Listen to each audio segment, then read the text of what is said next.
GV Prakash வந்து தொலைபேசி பண்ணி, அண்ணா இது மாதிரி ரீ ரெக்கார்டிங் போயிட்டுருக்கு சூரரை போற்று படம். அந்த கிளைமேக்ஸ் காட்சி நெருங்குகிற பொழுது ஒரு 10 நிமிஷம் இடைவெளி இருக்குது.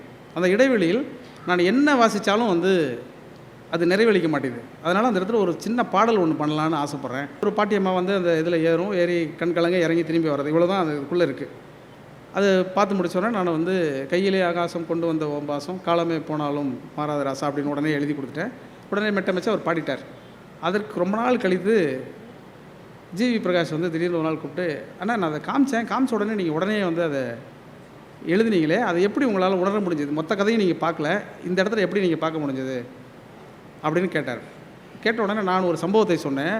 நான் முதலில் சினிமாவுக்கெல்லாம் பாட்டு எழுதி நல்ல வெற்றி பெற்ற பாடல்கள்லாம் நிறைய எழுதின பிறகு துபாயில் முதல்ல என்னை கூப்பிட்டாங்க இந்த மாதிரி பேசுவதற்கு.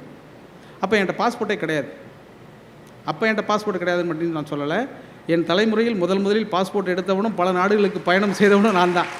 அந்த மாதிரி ஒரு குடும்பத்திலேருந்து வந்தவன் நான். என்னுடைய அம்மா இருப்பாங்க இல்லையா, அவங்களுடைய அம்மாட்ட போய் இது மாதிரி தம்பி வந்து துபாய் போயிருக்கு அப்படின்னு சொன்ன உடனே, எப்படி போச்சு, ட்ரெயின் இருக்கா, பஸ் இருக்காலாம் கேட்டிருக்காங்க. இல்லைம்மா விமானத்தில் போயிருக்கு, பிளெயினில் போயிருக்கு, ஏரோப்ளேனில் போயிருக்கா. நானே அப்போ தான் பார்க்குறேன்னா எங்கள் பாட்டி மேலே அண்ணாந்து பார்த்தா தானே, பறவைக்கும் விமானத்துக்கும் வித்தியாசம் தெரியாத கிராமம் தானே. அப்புறம் நான் வந்து ஒரு 6 மாத இடைவெளிக்குள் எப்படியாவது அவங்களுக்கு வந்து இந்த இது வேணும்ல, பாஸ்போர்ட் வேணும், அது மாதிரியான சரி லோக்கல்னாலும் அழைச்சிட்டு போகலான்னாலும் ஐடி கார்டு இல்லை அவங்களுக்கு.